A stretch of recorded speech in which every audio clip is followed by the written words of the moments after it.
Hello, everyone. Welcome to another installment of our Titan Talk series. My name is Carissa, and I'm a programming coordinator with ASI Programming. And today we have Jen Chae, also known as From Head to Toe, as our guest. If you have any questions or comments for her, feel free to drop them in the chat, and we'll get started. So, Jen, thank you so much for being here. Thank you for having me. Yeah, absolutely. You want to start by just introducing yourself? My name is Jen Chae. I am a content creator, YouTuber, social media person. I've been doing beauty tutorials, lifestyle stuff, motherhood stuff, home stuff, for probably, gosh, like 13, I want to say about 13 or 14 years now. So that's what I do. And that's who I am.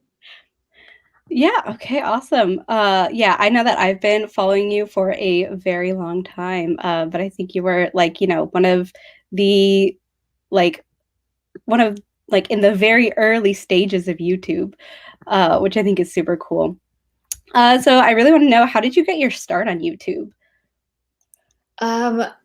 So it's funny. It's kind of it's totally tied into like being Asian American actually, because I had just graduated from college and it was at the height of the recession. So like nobody was able to find jobs then. And so I decided to kind of explore my hobbies, one of which was beauty, makeup, and that sort of thing.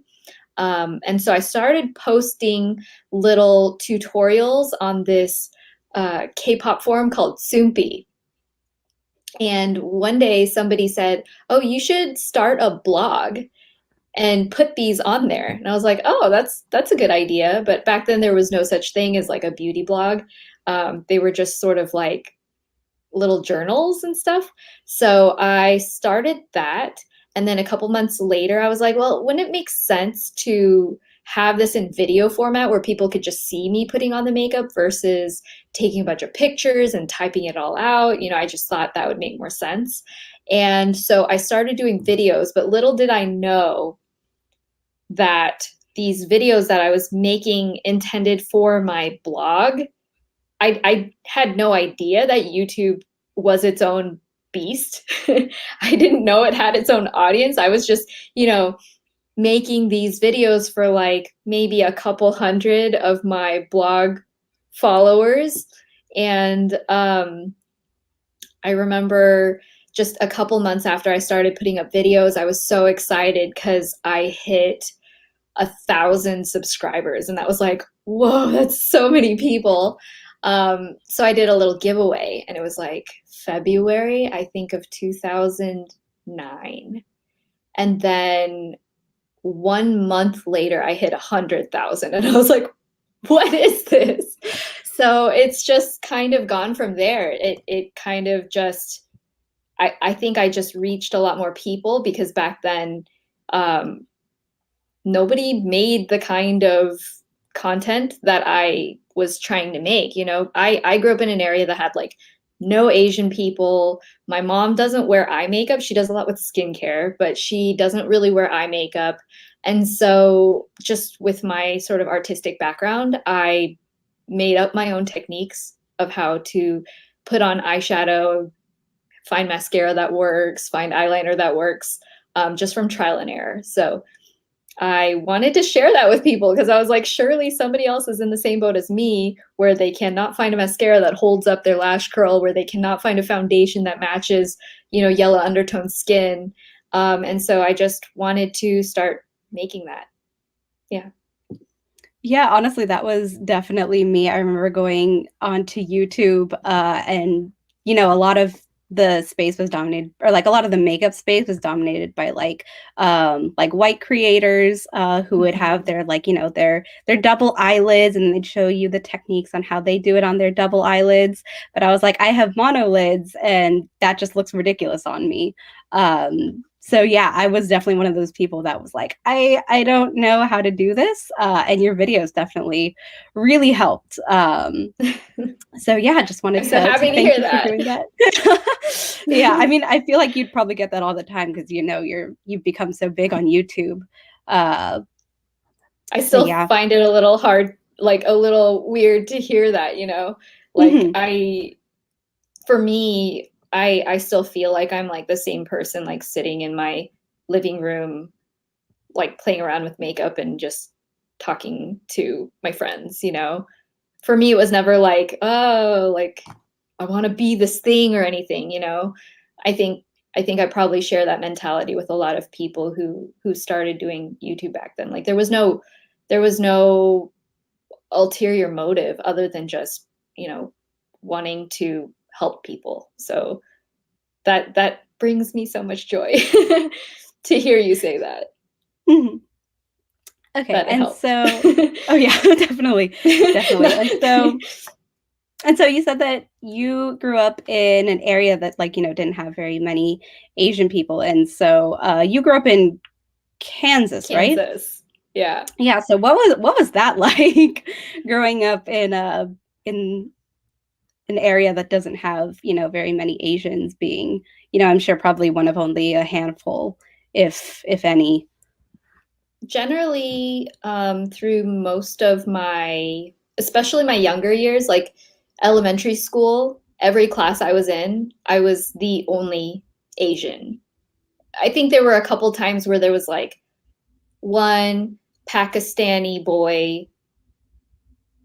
I think there was like one Thai boy.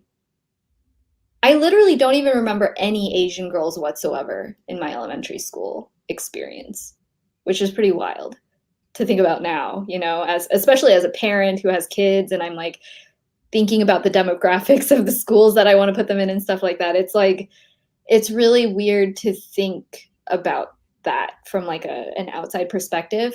When I graduated high school, my graduating class was 450 students, and there was one Korean boy who he transferred to our school like maybe the year or two before. He didn't even show up to graduation because he hated it so much because had no friends and nobody he identified with. Um, and then there was one adopted Korean girl. And that was it. I think there was a small group of like maybe 2 or 3 immigrant like first like they immigrated kids in our class, and then there were maybe just like 1 or 2 other Southeast Asian kids who were very much, I guess you could say, like very fully integrated into white culture. So for me, I felt like a little bit outside of that just because I think the way that my parents raised me, I felt very proud of being, Korean American. I never really shied talking about it. But at the same time, like all of my friends were white. All of my neighbors were white.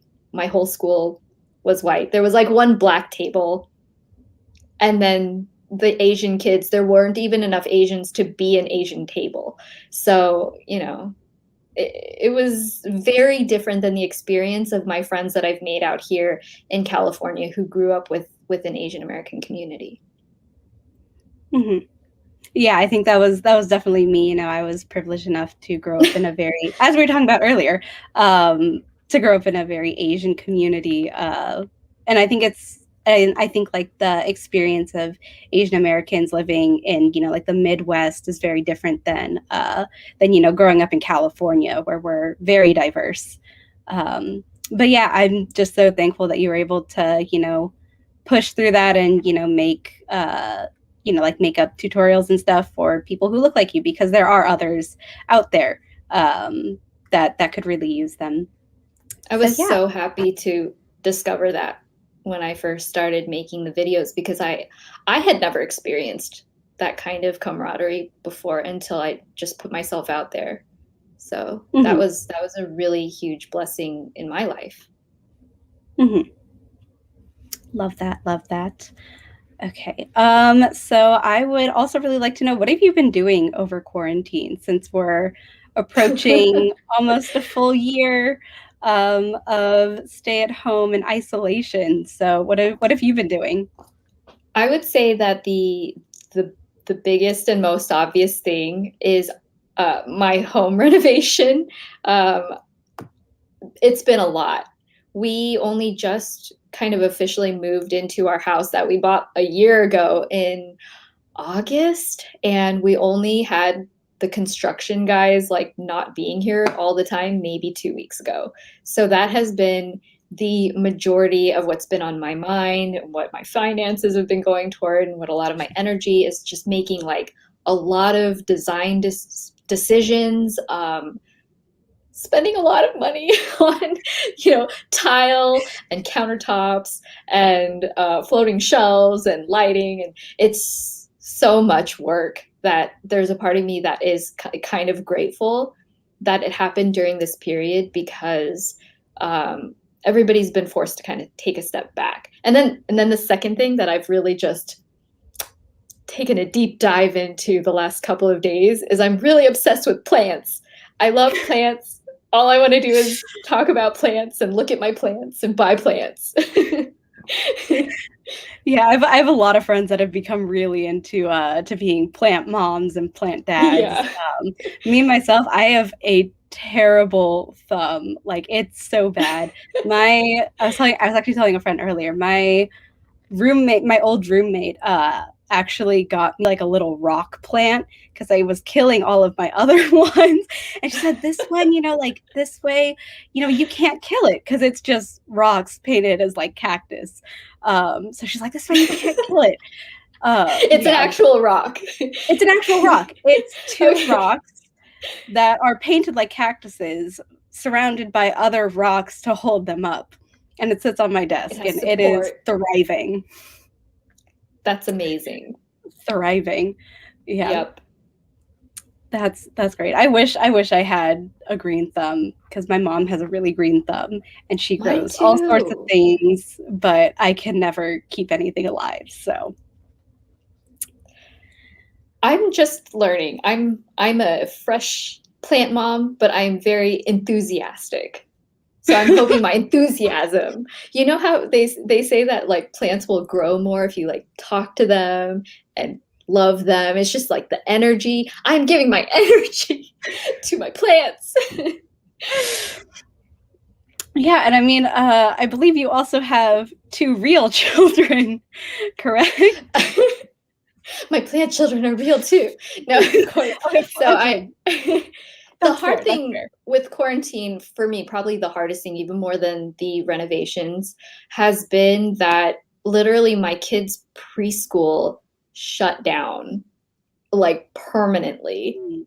Oh, So they have been home with us 24/7, every single day, every morning, every night. So it's been quite a challenge to, balance work and taking care of them full time.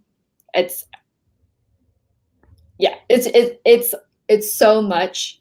People always say, oh, like full time stay at home mom is like a full time job, and I feel like my husband Ben and I are always just like how are we supposed to do this? How do we do this every day? Every day, there's no like magic trick. It's not like, oh, I finally have gotten it.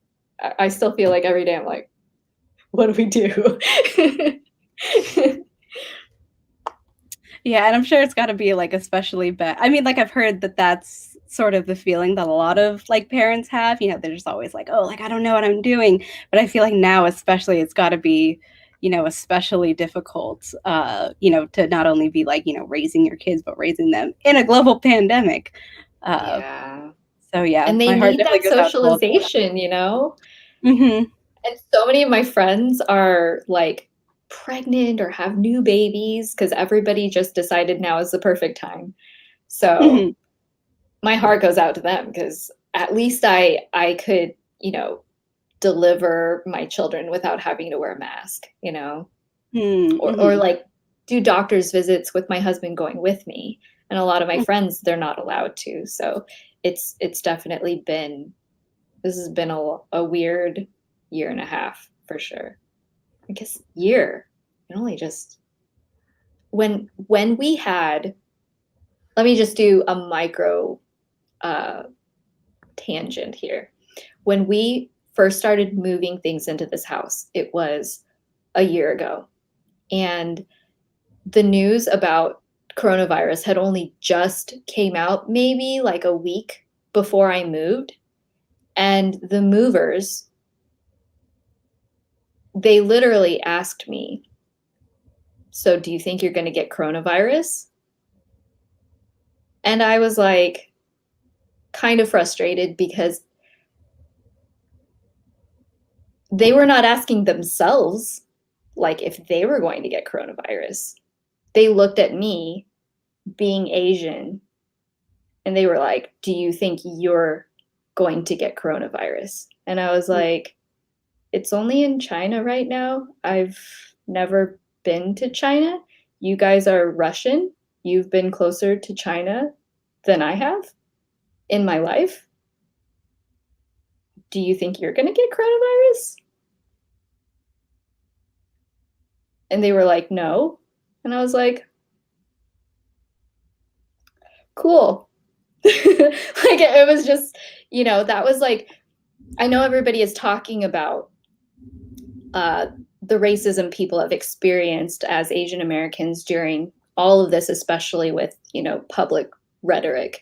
Uh, but that was the first instance that it happened to me. And it was so early on. And I almost feel looking back on that now, like maybe I should have said something, but it kind of wasn't the right time, you know? Hmm.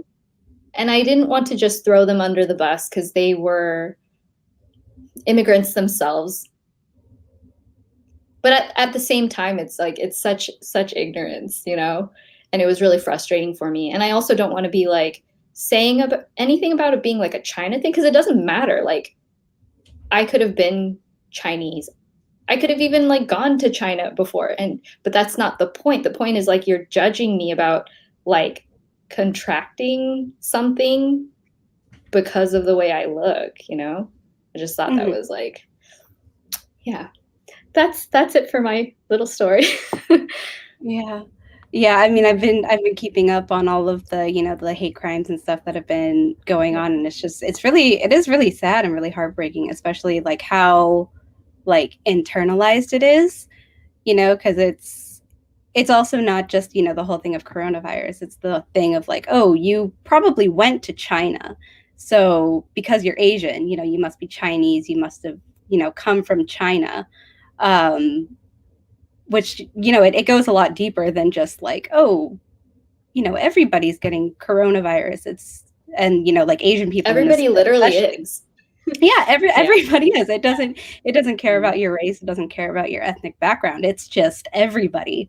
Uh, but yeah, I'm so sorry that that happened to you. That's pretty It's awful. happening to all of us, you know? Hmm. Yeah. Yeah. Well, gonna Not to try to bring things divert down from too much. no, no worries. I mean, it's definitely a very important conversation to have. And I think I'm really grateful that our school is very like open to having a lot of these conversations, and they've put out, statements saying like condemning it, Mm.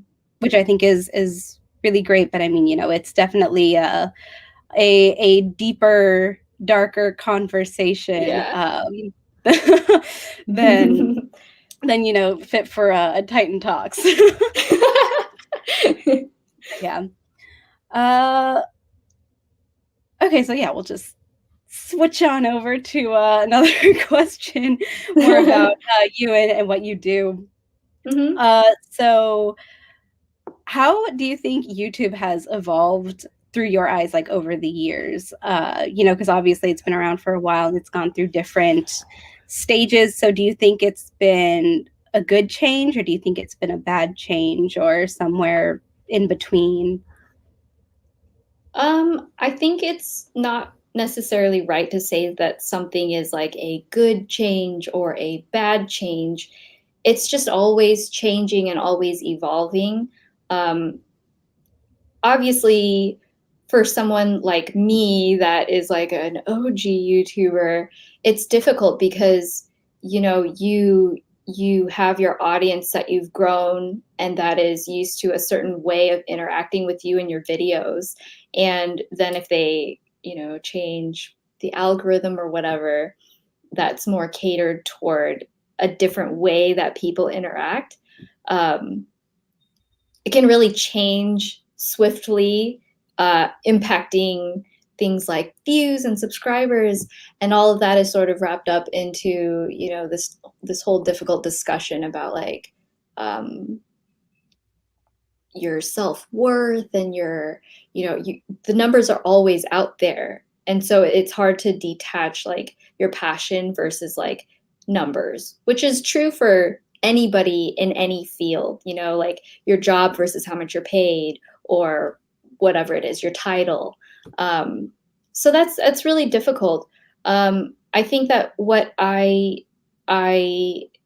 do kind of have a hard time with is that a lot of people going into things now, sometimes they do have a different mentality outside of like putting out helpful or good, positive kind of content. I think so many things are like really clickbaity, and they're just trying to push out something for views, or getting like quick numbers. And I do see in that sense the quality of some content isn't necessarily as like real or authentic or like down to earth as it used to be. But I'm also not somebody who, I don't usually try to spend a lot of my time, you know, thinking about the good old days in that sense. Like I think that there is still really great stuff being made right now. Um, so it's just not as simple to find it because there's so much out there right now. So So yeah, it's interesting. Seeing the evolution of YouTube is very interesting. And I would say for me, it definitely impacts like how I see and process the world too. Because it's like, oh, 10 years ago, or not even 10, like 7, 8 years ago, all of the beauty girls on YouTube switched from doing like makeup tutorials to haul videos, and then people were just shopping like crazy. And think about how different that is to like now where people are doing, you know, anti hauls or like things I don't want to buy anymore, or anti consumerism. But I'm really glad about that, because I didn't love doing content that was just about people buying more stuff either. So I think, as long as it evolves with what you're passionate about, that's still going to lead to good videos. Yeah, definitely. And so, what advice would you have for someone who maybe wants to get into like the YouTube space or become a content creator or even a makeup artist? I feel like in some ways those are very different categories that they can overlap. Um, I almost feel like when it comes to makeup, um, I guess rolling back to my own experience, one of the best things I ever did was decide to shadow a more established makeup artist. So I would go along with her, and I wasn't getting paid a lot, but I learned so much by just watching her, seeing how she would interact with people, seeing how she would apply makeup and what products she would use, what was in her kit. Like there's nothing that is more valuable than just learning from somebody else who has the knowledge. Again, that kind of applies to many fields, right? Um, in terms of social media, I actually think you could probably do the same thing. If you're really, really interested in social media, you could always learn from somebody else who does it already. Because I feel like even though I do it, I don't talk to a lot of other people who are also doing social media. So a lot of what I learned, I just learned on my own. But I have a lot that I could share to somebody else. In terms of like growth, I really think that the most important things right now are putting out content that is, I guess you could say, like has some kind of value. Like you have to keep your audience in mind, put something out that people will gain something from. Like, am I learning from this? Am I getting to be a better person from this? Is this making me happier? So you have to think about that, and just figure out what you're really, really, really, really passionate about. And then I think that, the content will follow. hmm And so, sort of like going off that, how do you determine like the type of content? I know you said that you want it to be meaningful, but like, what does that look like to you, and how do you determine like what kind of meaningful content you put out? You know, I going back to what I just said, I think that it has to start with your passion. Like, I think that you can think all day and night about what is going to be the most popular thing, but unless you really, really care about it, somebody else is going to be out there putting out that content in that category that they are really passionate about. And if you're just doing it because you think that's going to be popular versus it really coming from your heart and being something that you love and that you care about, that you want to share because you just care about it so much, the other person is already there getting those views. So it just has to come from your heart. As cheesy as that sounds, it has to be something that you care about and that you love, because otherwise it's really easy to get burnt out. And that's okay if you like go into it, do one thing, and then your passion changes, and then so you shift to something else. But I think the key is to just not lose your heart in what you're doing because somebody else has the heart for it. If that makes Mm-hmm. sense. Mm-hmm. Yeah, and I saw there was a question in the chat from Hannah. They said, "What has kept you passionate about making content over, your career since you've been doing this for so long?" I think that the biggest thing for me has been just the impact that I've seen it make on people's lives. Because when I first started putting out content, like I had no idea how it could affect other people. I just knew I wished I had somebody who could like share these things with me when I was younger and like didn't have anyone teaching me how to curl my eyelashes.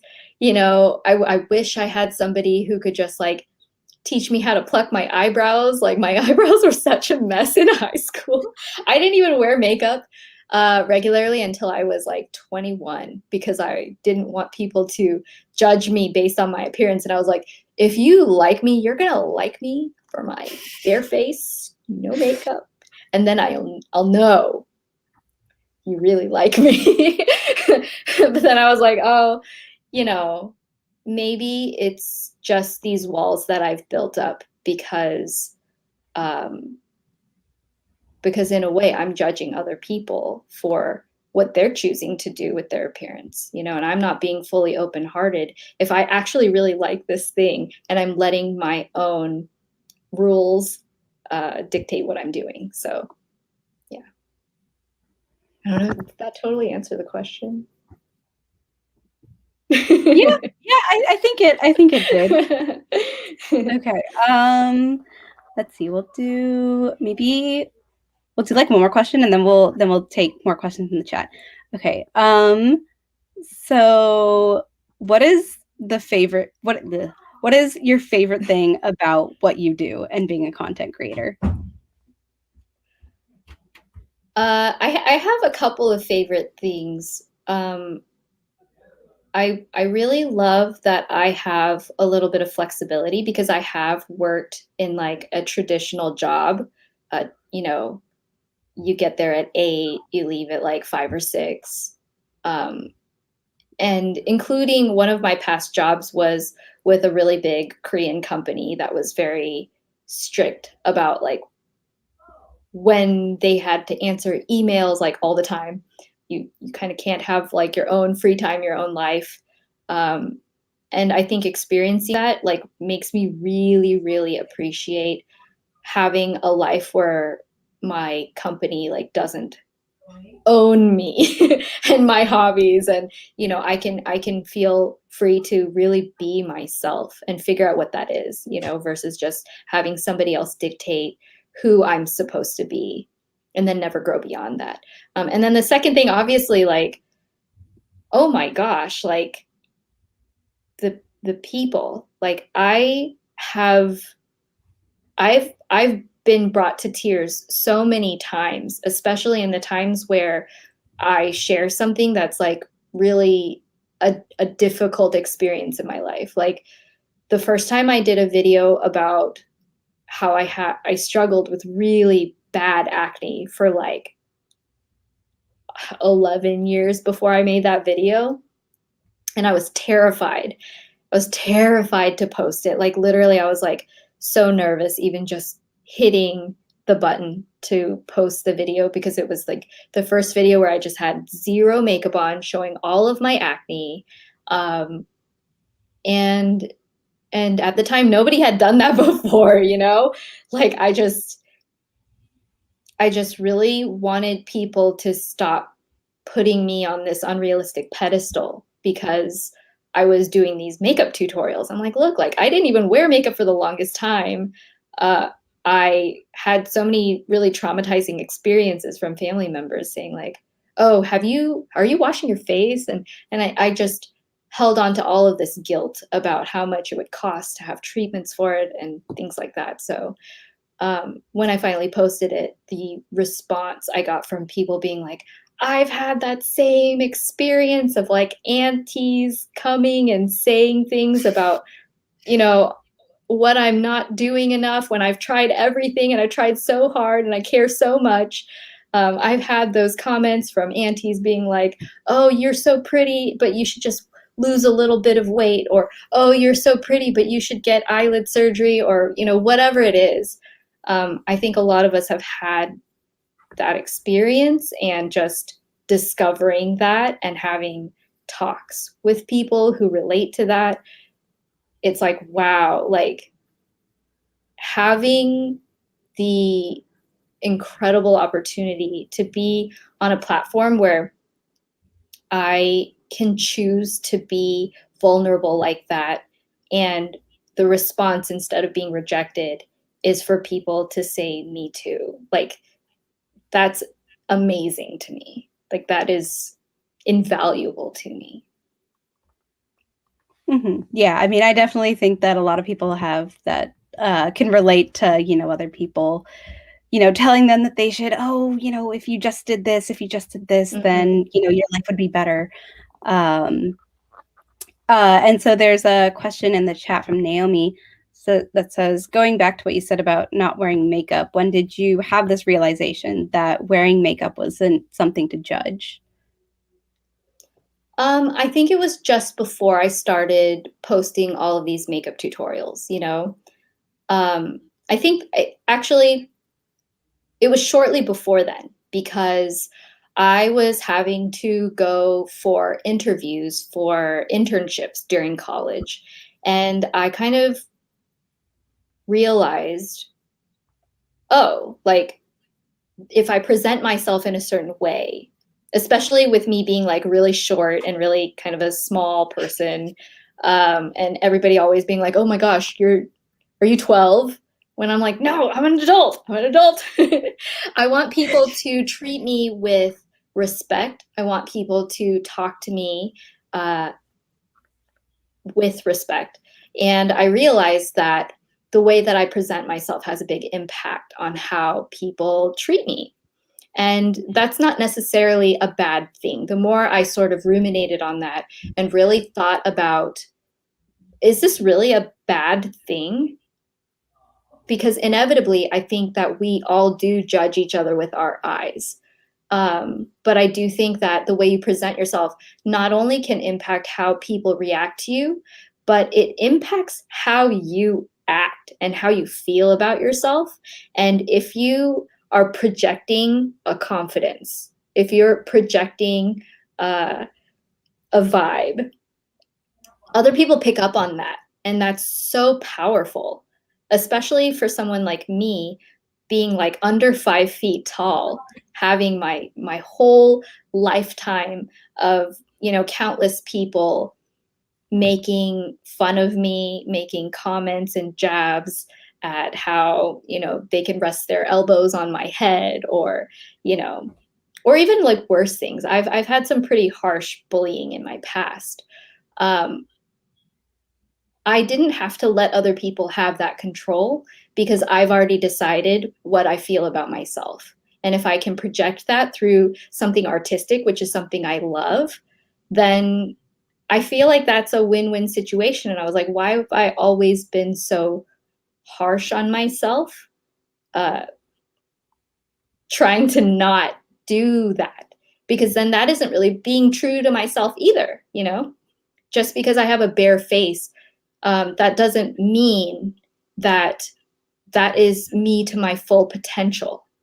You know, I love I love makeup. I love you know doing a little bit of makeup, and I love doing a lot of makeup, and I like at all of those stages being able to look in the mirror and say, that's me.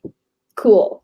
No makeup. That's me. Cool. Full face of like glam and giant lashes and the whole 9 yards. Like, I love looking in the mirror and being like, that is you. And that's wonderful. Like, that's a good feeling. Yeah, I definitely relate to that because I'm 5 feet tall. So yeah, I also got the comments, the bullying, even I went to a doctor and he told me that I look like I'm 13. And I was Oh. like, great, thank you. I don't know what I'm supposed to do with that, but great. But yeah, so I definitely feel you on that. But yeah, thank you so much. I really did love that answer. Yeah. Okay, so we'll go to a couple more questions from the chat. Let's see. We'll go with Sarah asked, "How did you come up with your YouTube name?" Oh my gosh. So basically, I mean, this was again years and years and years and years ago. I was like, well, I don't want my content to just be tied down to one thing. I want to talk about hair, I want to talk about nails, I want to talk about makeup, fashion, all kinds of things. And so I was like, well, from head to toe. Like it's just the whole thing. I wanted to be able to share about everything. So that's where it came from. Although I will say in those early years, I got a few comments about like, troll comments like, oh, from head to toe, do you think you're all that from head to toe? And I was like, what? People can find ways to troll you about literally anything. And is there a reason that there's no O, or was that just sort of like a style? Was that the style back then, or?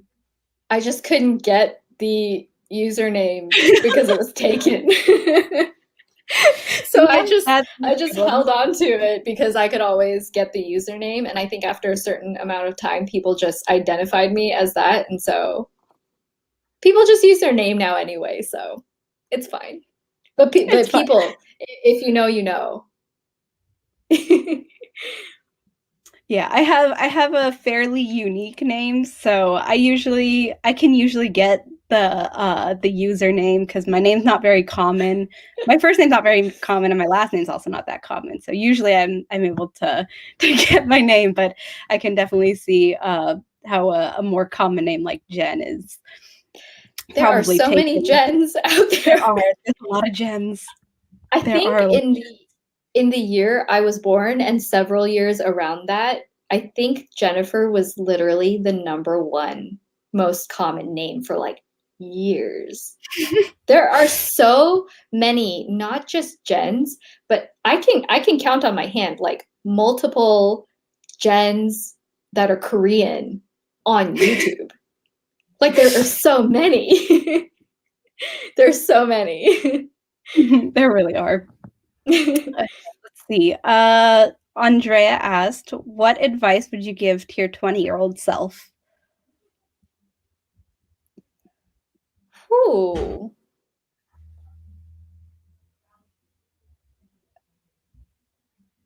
I feel like there are like so many things that it's hard to bring it back down to one or a few things. I think probably um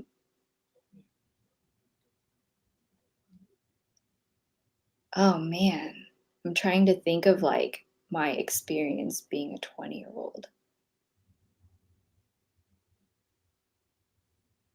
I think that one of the biggest things I could say to myself is that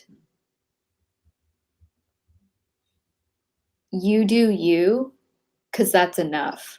Because I think at the time, I had so many people around me who would doubt what I was doing and what I wanted to do, um, who would question the quality of who I was as a person, the content of my character. And I think it took being not around those people to realize like all the things they thought were wrong with me, there was nothing wrong with me. I just needed space from toxic people. And I think as you go through that transition of like high school to college and college to not college anymore, a lot of us experience these shifts in friendships and relationships with people that we think are going to be our best friends for life. And that simply isn't true. A lot of people that are your best friends now might not be in the future. And like that's really okay. And in a lot of cases, that's really healthy. So I would say that outside of, the fear of jobs or whatever like that, I would just say have faith in yourself because there's a path for you. And no matter what anybody else says, don't listen because you're enough. There's nothing missing, Love that. Love that. Okay, let's see. Sarah asked, what advice would you tell girls with monolids who struggle with putting on makeup? I think the first thing I would say is I feel ya. I think one of the hardest things about being monolided is that it's not a matter of like how you look. It's like so much more beyond that. Like it literally is more of a struggle with your eyeliner. It is more of a struggle with your mascara. It's not just being like, oh, I want to look like somebody else. I want to, have like more Western features or whatever people try to like put these sentences in your mouth. The truth of the matter is that there are more difficulties with makeup when it comes to monolids. It's not just that there's this flat space. I think a lot of people who have creases sort of idealize monolids as having all of this space to work with. In some ways, that's true. But if you put on makeup all the way up to your eyebrows, like it looks like you got punched in the face. Like, I'm just going to be honest, it doesn't look right, to have like giant eyeshadow on smaller eyes. So beyond just like the mental aspect of it, of being like, okay, well, it is more difficult. Now I just have to figure it out. The figuring it out, always stick with liquid waterproof eyeliner, like in the pen format. Don't worry about pencils. You can integrate pencils and like layering for eyeshadow or your lower lash line. It's not going to work if you just use it on your upper lids because it'll smear because the lids are rubbing all the time on your monolids and your lashes, and the oils will just make it give you panda eyes. So a good liquid eyeliner, a good waterproof mascara, and a good eyelash curler, those will be your best friends. Like, learn how to use those to its full capacity, and it will really be like life shifting. Like it'll be such a transformation just with those little tools that is really kind of, it can be very shocking actually. And I would also say, however you feel about your monolids is okay. It's okay to love your monolids. It's okay to be bitter about having monolids. It's okay to be frustrated about it. And it's okay to be like all of those things all at once. I think a lot of people like don't understand that. They feel like there has to be this big divide of like, you either hate them or you love them. We're more complicated than that. And our experience, especially as like Asians, where a lot of the countries that, are influencing us have a clear preference for double eyelids, like that can have an impact on how you see yourself as a monolided person. But then on the other hand, I would also say like, it's also okay to get surgery. It's okay to wear false eyelashes. It's okay to wear nothing, like all of those things it's okay. And I have felt all those things, and that's all part of the monolid experience. So that's what I would kind of say. If that, it kind of answers like both sides of the question, I think.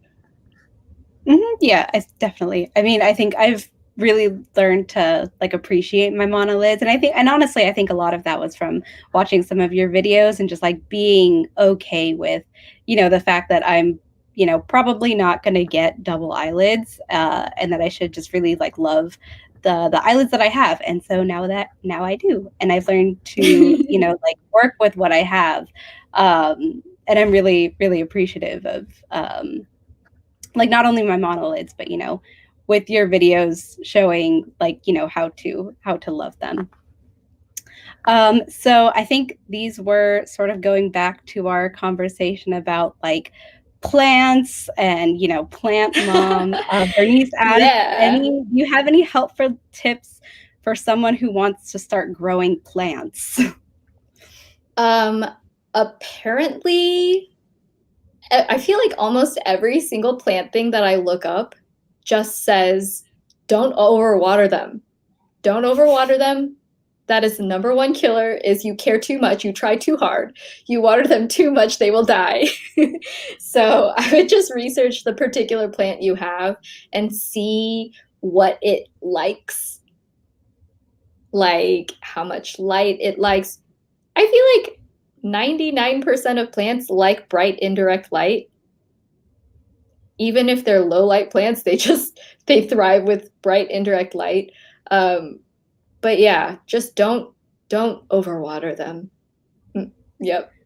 That makes so much sense because I think I probably overwatered all of the plants that I ended up killing because I was just like, oh, they need water, they need sunlight, so They I should need just water them something. every day. They need something. Yeah. But yeah, that makes a lot of sense. And so sort of, I guess also on the whole plant thing, Living Like Luz says, what's your favorite plant? I think right now, well, my favorite one that I own is probably the Monstera deliciosa, which is like, the very tropical looking one with the fenestrations in the leaves. Those are super glamorous.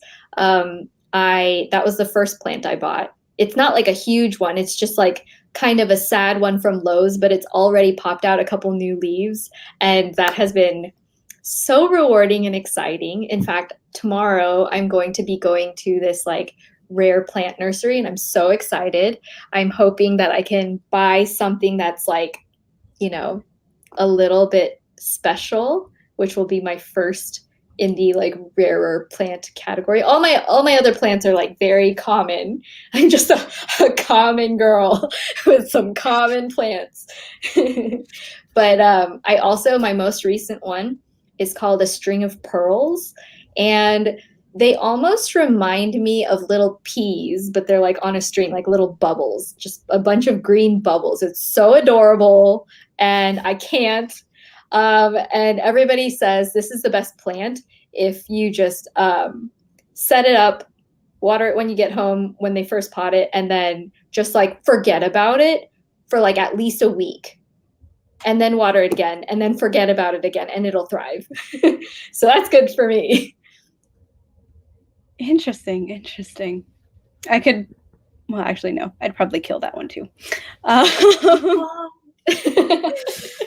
You I can feel like do I just it. give it I too believe much in you. attention. Too much attention. Okay, let's see. I think maybe we'll do one more question. So, where do you see your career in 5 years from now? You know, every time I've ever been asked this question, any way I would have possibly answered it was completely different than where I actually ended up. So it's really difficult for me to answer this, because for me, I almost feel like the way that technology and social media progresses, like TikTok was not a thing 5 years ago, you know what I mean? And then 5 years before that, Instagram was not a thing. And look how integrated into our daily lives that is. So I think that I could just say that I hope that I still feel as passionate about um, creating things that help people. I hope I'm still doing beauty stuff because I love it. I really, really love it. And I really care about people. And I hope that I am doing something that can inspire other people to feel like they can discover the beauty that already exists within them. So I don't know what that's going to look like. I don't know if that'll still be like YouTube videos or Instagram or whatever it is.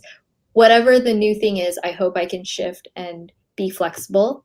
But I hope that I can still make content that will help people love themselves more, because I think that's my ultimate goal. Mm-hmm. Love that. Love that. Okay. So did you have any last closing thoughts or anything that you wanted to like bring up or mention before we end? I thank you so much for having me. I feel like this has been so much fun, especially because I have so many really significant memories of being at that age and stage in my life. Um, I really think that the experience of being in your late teens, early 20s is so pivotal in the person that you become as like an adult out there in the world. So I would just say um, your confidence can only come from inside you. So anytime that you are worried about life or jobs or friends or whatever it is, just try to take a step back and think about the fact that you're enough. You're enough as you are. You will get to a point um, where you'll find more confidence in the areas that you know make you not quite like adulting yet. Those will come. But when it comes to the roots, you already have them and you're very capable. And all of you are so beautiful. I can't. You're already so beautiful. Yeah. All right, love that. Love that. All right, well, I think we'll wrap it up there. So, thank you everybody for joining us on this Titan Talks with Jen. Be sure to follow her at From Head to Toe on YouTube and Instagram. And also be sure to follow us, ASI CSUF. Follow us on Instagram and YouTube at ASI CSUF to stay updated on all of our events, and we will see you in the next one. So thank you so much for coming. Thank you.